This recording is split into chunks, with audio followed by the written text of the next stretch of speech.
आज हमारी कहानी का नाम सिपाही का वादा है। हम ये बताएंगे कि किस तरह एक किता मायक की जिंदगी को खुशहाल बनाने में मदद करता है। मायक एक 32 साला साबिक फौजी जंग से वापस लौट आया था, लेकिन वो मैदान जंग की यादों से कभी वाकई आजाद नहीं हुआ था। इसकी नीली आंखों में हमेशा एक थकी हुई झलक रहती और उसके छोटे कट्टे हुए गहरे बाल अक्सर बिखरे हुए होते। रातें उसके लिए सबसे ज्यादा मुश्किल होते।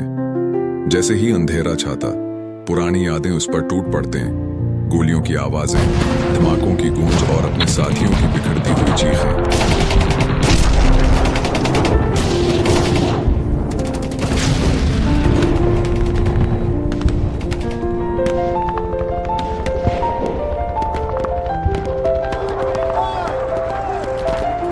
अक्सर वो पसीने में शराबूर उठ बैठता, दिल तेजी से धड़कता और हाथ कांपते हुए।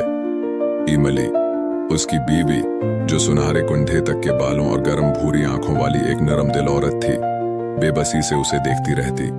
वो जानती थी कि मोहब्बत के तमाम अल्फाज और तसलियां उसकी टूट फूट को नहीं रोक सकते।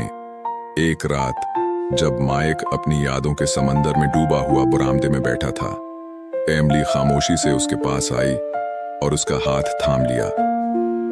हम उसका कोई हल निकालेंगे मायक, तुम अकेले नहीं हो, उसने आहिस्ता से कहा।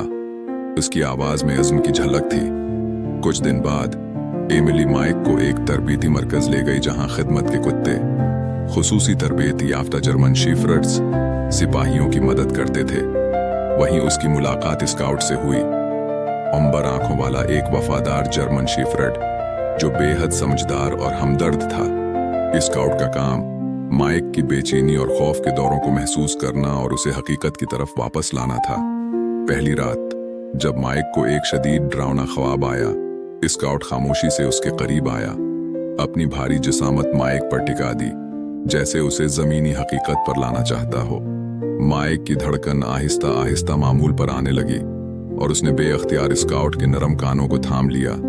आंखों में बेबसी और तश्कर के आंसू थे।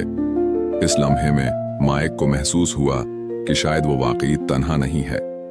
एक शाम माइक बावर्ची खाने की मेज पर बैठा अपने पुराने साथियों की एक मड़ी तड़ी तस्वीर देख रहा था। उसकी अंगलियां कांप रही थीं, आंखें भरी हुई थीं। जैसे ही एक आंसू तस्वीर पर टपका, स्काउट ने अपनी नरम नाक उसके हाथ पर रखी। माइक ने हल्की सी मुस्कुराहट के साथ उसके सर को थपथपाया, जैसे शुक्रिया अदा कर रहा हो। स्काउट की गर्म आंखों ने गविया कहा, मैं तुम्हारे साथ हूं। कुछ महीने बाद क्रिसमस की रात थी। बर्फ हल्की हल्की गिर रही थी और रंग बिरंगी रोशनियों से सजी सड़कें उम्मीद और खुशी से भरपूर लग रही थीं। माइक, एमली और स्काउट कार में बैठे थे, एक खामोश सुकून के साथ।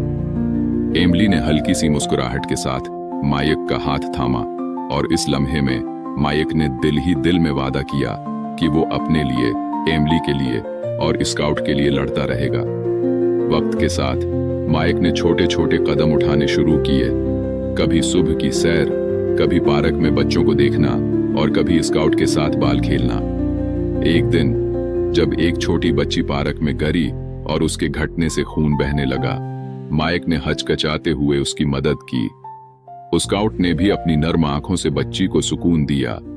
बच्ची की हल्की सी मुस्कुराहट ने माइक के दिल को अजीब सी गर्मी से भर दिया, जैसे पहली बार उसने खुद को जिंदा महसूस किया हो।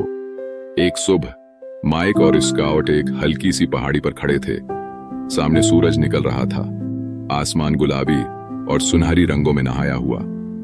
माइक की नीली आंखों में पहली बार एक चमक थी, जैसे अंधेरे के बाद की पहली किरण। उसने स्काउट की पष्ट पर हाथ रखा और आहिस्ता से कहा, हम इससे गुजर जाएंगे दोस्त, एक दिन में एक कदम।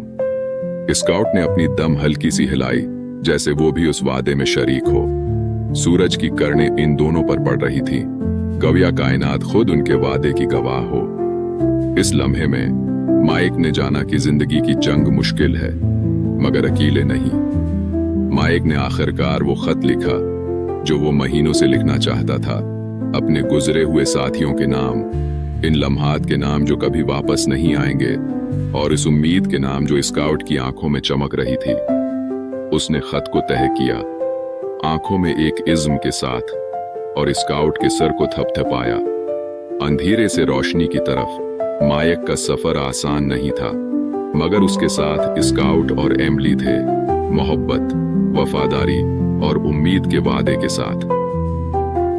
अगर आपको ये वीडियोस पसंद आए तो बराह करम लाइक करें और मजीद वीडियोस के लिए सब्सक्राइब करें। बहुत शुक्रिया।